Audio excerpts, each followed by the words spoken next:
Olympe de Gouges, escritora feminista, participou ativamente da Revolução Francesa.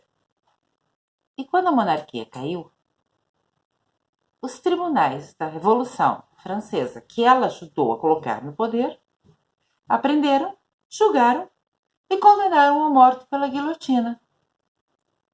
Hã?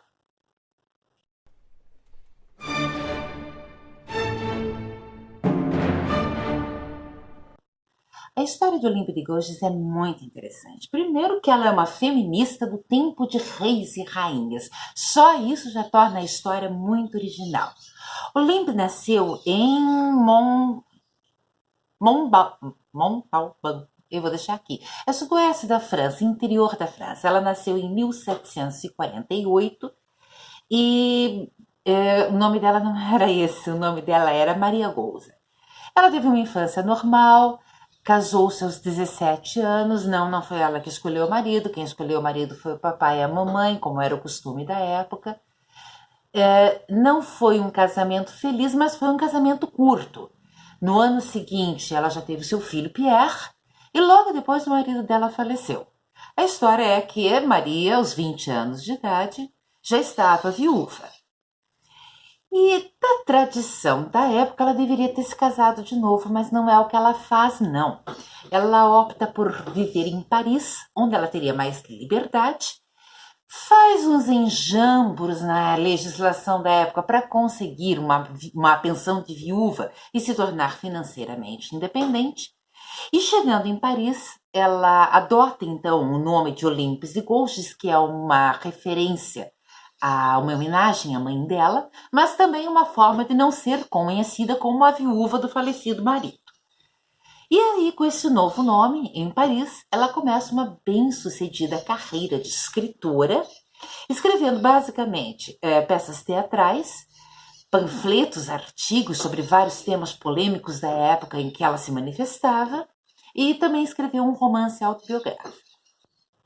Reza a história que no início, Olympe teve bastante dificuldade para conseguir tocar adiante a sua vida como dramaturga, como escritora de peças teatrais. Ela sempre acusou o machismo, o preconceito que haviam contra as mulheres na época. Ela chega a dizer, é preciso ter barba no queixo para escrever uma boa peça, referindo-se ao machismo. E de fato existe um levantamento que de 1680 até o 1700, durante aquele século em que ela trabalhou, foram escritas 2.627 obras registradas na comédia francesa, das quais apenas 76 haviam sido escritas por mulheres. Porém, embora ela acuse a comédia francesa de não levar as peças dela ao teatro porque ela era mulher, no caso específico de Olympe de Gouges, era um pouquinho mais do que isso. Olympe se dedicava a temas que eram polêmicos e controversos na sua época. Seus artigos e as suas peças teatrais eram dedicadas à divulgação do amor livre. Lembrando, ela não foi feliz no casamento. Então, ela defendia o amor livre e, por consequência, também a construção de maternidades para mães solteiras e de orfanatos dedicados aos filhos dessas mães que, porventura, não quisessem ou não pudessem criá-los. Ela também defendia a criação de um teatro dedicado exclusivamente a peças femininas, de autoras femininas, oficinas nacionais para desempregados, lares para os sem-teto, mas, o mais importante, ela combatia o tráfico negreiro, era contra a colonização e contra o racismo. Isso era um problema na época, porque a comédia francesa, o teatro da época, ele era financiado por mecenas, ou seja, eram os grandes ricos da época, os homens de maior poder aquisitivo, que financiavam a arte, a cultura, os teatros da época. Ou seja, a cultura francesa daquela época era mais ou menos financiada pelo tráfico negreiro, pela colonização. Porque quem realmente tinha dinheiro na época, que podia investir nos teatros, investir em arte, eram os traficantes de escravos que ganhavam muito dinheiro com esse comércio. Então não tinha, de fato, como a comédia francesa aprovar uma obra abolicionista, uma obra que é contra o tráfico de escravos, contra a colonização, quando quem estava financiando o teatro eram justamente os escravagistas, os traficantes de escravos. Seja como for, o fato é que, para conseguir driblar essa dificuldade, Olímpia acabou criando sua própria trupe de teatro. Ela fez uma trupe itinerante, do qual o filho dela, inclusive o Pierre, participava, e apresentou as suas peças desta forma, meio improvisada, em Paris e nas cidades adjacentes. Isso e mais os artigos que ela panfletava, que ela divulgava, fez dela uma escritora muito polêmica e também a engajou na Revolução Francesa. Ela foi ativa, ela divulgou os ideais, porque o slogan da Revolução é maravilhoso, né? Liberdade, igualdade, fraternidade, tinha tudo a ver com o material que a Olímpia divulgava. E ela foi adiante, ela falou, ela expôs, ela fez parte, ela se engajou com a Revolução Francesa. E é com o início da Revolução que ela consegue, pela primeira vez, colocar as peças delas em algum teatro formal. Bom, acontece que a monarquia caiu, a república foi instalada, e então a Revolução Francesa faz aquela declaração dos direitos do homem e do cidadão, e aqui vem um parênteses. Quando nós, aqui do século XXI, olhamos para o passado e ouvimos falar da Revolução Francesa, do seu slogan maravilhoso, liberdade, igualdade, fraternidade, e que eles proclamaram em 1789, a Declaração dos Direitos do Homem e do Cidadão, nós naturalmente vamos ouvir o direito do homem como direito do ser humano, né? O homem no sentido de humanidade. Só que não. Quando os franceses, lá nos fins de 1700, fizeram a Declaração dos Direitos do Homem, era o homem, sexo masculino. As mulheres estavam excluídas, as mulheres não faziam parte dessa declaração. E essa foi uma situação com a qual Olímpia de Gouges não podia concordar. Ela como escritora, ela como ativista, ela participou, ela levou adiante a Revolução, ela fez a sua parte, ela defendeu, e quando a República foi instalada, os direitos simplesmente não envolviam as mulheres, ela estava fora dos direitos. Ela não gosta, ela começa a se manifestar a respeito disso, e na sequência ela escreve 2 livros. Um é a Declaração dos Direitos da Mulher e da Cidadã, que é uma versão do feminismo, é uma reivindicação de que as mulheres sejam integradas nos direitos revolucionários, os direitos do novo regime. Não pode esse novo regime fazer só benefícios para metade da população e o resto das mulheres ficam de fora. Mas, junto com isso, ela também edita 3 urnas, onde ela questiona especificamente a atuação dos líderes, aqueles que pegaram o poder quando a República foi instaurada, e faz severas críticas à forma como eles conduzem esse poder. Lógico, nenhuma das obras de Olímpia caiu bem no gosto dos então dirigentes da nova República. E isto faz com que ela seja levada a julgamento nas cortes. Ela é considerada uma pessoa perigosa pelas suas ideias, pela sua agressividade. Ela é condenada à morte para ser executada num prazo exíguo de 24 horas. E isso é cumprido. E então ela é guilhotinada, decapitada, no dia 3 de novembro de 1793, ou seja, cerca de 15 dias depois que a rainha Maria Antonieta havia sido guilhotinada, condenada à morte, morrido do mesmo jeito. Bom, quem conhece o canal sabe que esse canal é um canal de escrita criativa e devem estar se perguntando, mas por que é que eu escolhi esta história muito linda, muito maravilhosa, etc. Mas por que eu escolhi essa história para um canal de escrita criativa?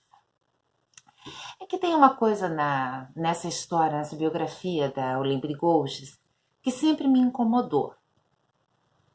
E não é propriamente com a história dela eu respeito, eu entendo, os direitos dela que ela pleiteou são aquilo que nós sempre reivindicamos, hoje a gente usufrui disso quase que sem pensar.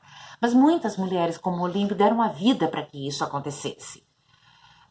Mas não era isso que me incomodava.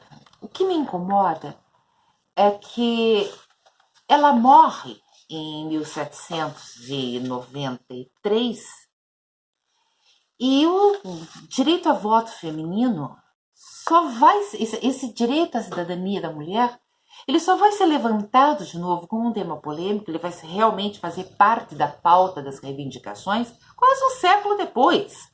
Ela morre e o assunto foi esquecido.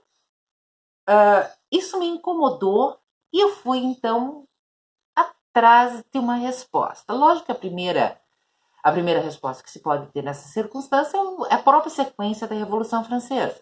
Apesar do slogan maravilhoso, liberdade, igualdade, fraternidade, a gente sabe que na prática a Revolução não foi nada disso. A Revolução foi um banho de sangue, traição em cima de traição. Olímpia não foi a única pessoa que participou da Revolução e depois foi morta pela mesma própria República. A coisa foi tão caótica depois que tomaram o poder, depois da queda da monarquia, que a sequência disso todos nós sabemos. Vem o Império de Napoleão Bonaparte. Quer dizer, adeus ideais da monarquia, adeus ideais revolucionários, vamos para um general que põe o Império para fazer guerra, para anexar território. Mas o movimento sufragista, o direito da mulher, ele só vai retomar a pauta em 1897, ou seja, um século depois, depois de muito esforço, Kate Shepherd consegue o reconhecimento do direito a voto feminino lá na Nova Zelândia. E sendo a Nova Zelândia o primeiro país a reconhecer o direito de voto feminino, poucos anos depois, em 1897, já tem um grupo de sufragistas inglesas pleiteando a mesma coisa para a Europa, para a Inglaterra. E isso se alastra, então, para o mundo ocidental, para o mundo democrático, para todos os lados. A Inglaterra, em 1918, reconhece o direito a voto feminino. Nós, aqui no Brasil, reconhecemos o direito a voto feminino em 1932, demorou um pouquinho mais, mas chegou. Mas qual é o último país democrático ocidental, a última grande potência da Europa a reconhecer o direito de voto feminino? Pois é, se eu não estou enganado, a última grande potência europeia a reconhecer o direito de voto feminino é a França, que só vem a fazer isso no fim da Segunda Guerra Mundial, em 1945. Gente, até o Brasil tupiniquim, a gente que é atrasado para tudo, até nós temos o direito de voto feminino bem antes da França. Isso me incomoda. Então eu fiz o seguinte, eu fui ler o tal da Declaração dos Direitos da Mulher e da Cidadã. E o que mais ela escreveu ali no contexto que tem divulgado, que está disponível para nós hoje. Bom, olhando com os olhos de uma mulher do século XXI, o que está escrito pela Olímpia na tal Declaração dos Direitos da Mulher, não tem nada demais. Nós vivemos hoje, com a maior naturalidade, tudo aquilo pelo qual ela morreu em 1793. É um texto tranquilo, é um texto que prevê direitos iguais, a submissão da mulher à lei, igualdade dos sexos, o que a gente vive. O preâmbulo dela também não é nada demais, é um pedido, uma manifestação legal. Agora, duas coisas realmente justificam um raciocínio, uma reflexão em cima disso. Uma é uma referência que eu só não vi no texto, eu só vi nas explicações. Ao dedicar essa Declaração dos Direitos das Mulheres às mulheres, ela faz uma dedicatória para a rainha Maria Antonieta, que tinha sido guilhotinada, presa, deposta, tudo que era possível pela Revolução Francesa. É ela que faz, para ela, para a rainha, que ela faz a homenagem na declaração. E depois ela faz um preâmbulo, e depois da declaração ela faz um pós-âmbito, e nesse pós ela faz uma manifestação, um manifesto, e este sim é um bocado agressivo. Ela começa com mulher, acorde, e depois de um pequeno parágrafo ela já coloca: mulheres, quando deixarão de ser cegas? Quais as vantagens que obtivestes da revolução?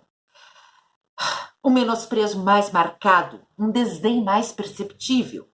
E logo adiante ela coloca: temei que nossos legisladores franceses, corretores dessa moral, e sim, ela está falando dos legisladores da Revolução Francesa, da República instaurada, que esses corretores dessa moral há muito pendurada nos galhos da política, mas que não é mais oportuna. Vos repito, mulheres, o que é de comum entre vós e nós? Tudo tereis que responder. Se eles se obstinam em sua fraqueza, impor essa inconsequência em contradição com seus princípios, opondo corajosamente a força da razão às vãs pretensões de superioridade. Ou seja, ela é agressiva, mesmo. E eu li isso e fiquei tentando imaginar como isso foi lido lá no 1700, na Vai Piedade, 93, 2. Como isso foi lido no momento de caótico de conturbação social, no momento de traições e luta de poder. E eu trouxe isso para este vídeo, para esse questionamento, porque aqui um grupo de escrita criativa. Somos nós todos escritores, escritoras, leitores, leitoras. Então, para nós é bem claro, é bem óbvio que se você tem uma história para contar, você tem uma ideia para defender, você tem um argumento para debater, você não tem uma, mas tem, sei lá, 5, 15, 30 maneiras diferentes de expor a sua ideia. E eu me pergunto se a forma como Olímpio fez, misturando as duas questões, misturando a reivindicação legítima que ela tinha da inclusão da mulher nos direitos e cidadania, misturar isso com as críticas que ela tinha àqueles que estavam exercendo o poder naquele momento, se misturar esses dois assuntos que poderiam ter sido separados, não foi a causa de um retrocesso nessa discussão, onde deveria ter havido uma evolução. Até que ponto a forma dela colocar isso, independente de suas boas intenções, independente que o direito era realmente um direito a ser reconhecido, independente de tudo mais que eu reconheço, que eu honro, mas a forma como ela fez isso não foi realmente mais prejudicial, não acabou sendo uma desinformação ao invés de uma informação. Eu questiono isso aqui, mas eu não vou dar resposta, não vou dar opinião nenhuma, não. Eu prefiro fechar esse livro com uma reflexão e com uma historinha antiga, que provavelmente muitos de vocês já conhecem, mas que é tão pertinente a essa reflexão, que eu acho que vale a pena contá-la aqui também. É a historinha das 100 moedas de ouro e das 100 chibatadas. Você conhece, não conhece? Então eu vou contar. Era uma vez, no reino muito distante, um monarca todo poderoso. E esse monarca, certa feita, teve um sonho.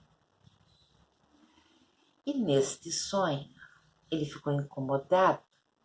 No dia seguinte, ele foi para a sala do trono e mandou vir o seu melhor e mais poderoso adivinho do reino para que ele fizesse uma interpretação desse sonho. O adivinho veio, ouviu atentamente o sonho do rei, e quando Majestade terminou de falar, ele coçou as suas barbas, olhou sério para Vossa Excelência e disse: Majestade, com pesar tenho que lhe informar que o seu sonho é de mau augúrio. Porque a interpretação que se pode fazer das imagens que Vossa Excelência traz é de que Vossa Majestade irá presenciar a morte de toda a sua família. O rei ficou horrorizado. Como isso? Ele revoltou-se tanto que ele mandou chamar os guardas que se leve este adivinho da presença do rei e que lhe façam um castigo de 100 chibatadas. Os guardas foram lá, levaram o adivinho. Enquanto isso, o rei, inconformado, determinou que se chamasse o segundo melhor adivinho que existia no reino. Chamaram o adivinho, veio e tudo de novo, né? O seu senhor majestade contou o seu sonho, a adivinho prestou bastante atenção, e depois, quando o Majestade terminou de contar o sonho, adivinho abriu um sorriso, olhou em volta e falou: Majestade, com que alegria eu posso lhe dizer, lhe comunicar que o seu sonho é de muito bom augúrio. Oh, felicidade! Este sonho que Vossa Majestade teve significa que Vossa Excelência há de ter uma vida muito longeva e que todos nós e seus súditos leais contaremos ainda por muitos e muitos anos com a presença de Vossa Excelência, com a sua sabedoria, com a sua integridade, com a sua presença magnífica.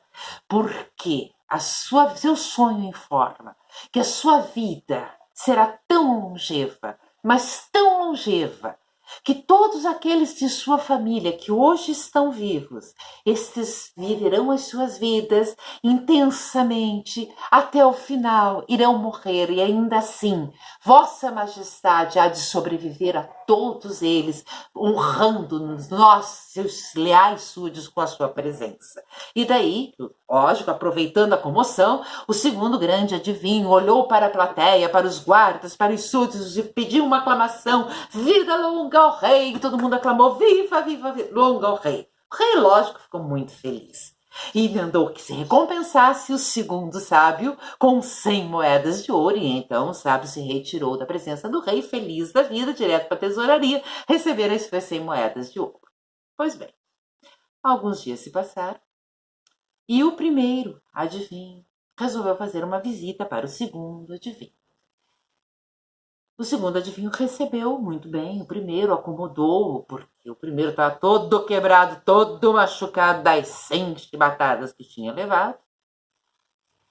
E aí, uma vez acomodado, o primeiro grande adivinho olhou para o segundo e disse: eu vim até aqui porque eu realmente preciso saber por que é que eu recebi 100 chibatadas de castigo e você recebeu 100 moedas de ouro de presente, se aquilo que nós dissemos era a mesma coisa.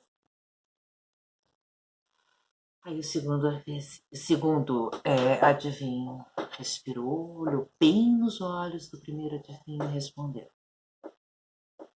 não foi o que nós falamos, foi como cada um de nós falou. E com isso, o vídeo termina aqui. Se você gostou, deixe seu like, compartilhe o vídeo com alguém com quem você gostaria de discutir essa ideia e dê uma força pro canal. E a gente se encontra de novo no próximo vídeo. Até lá!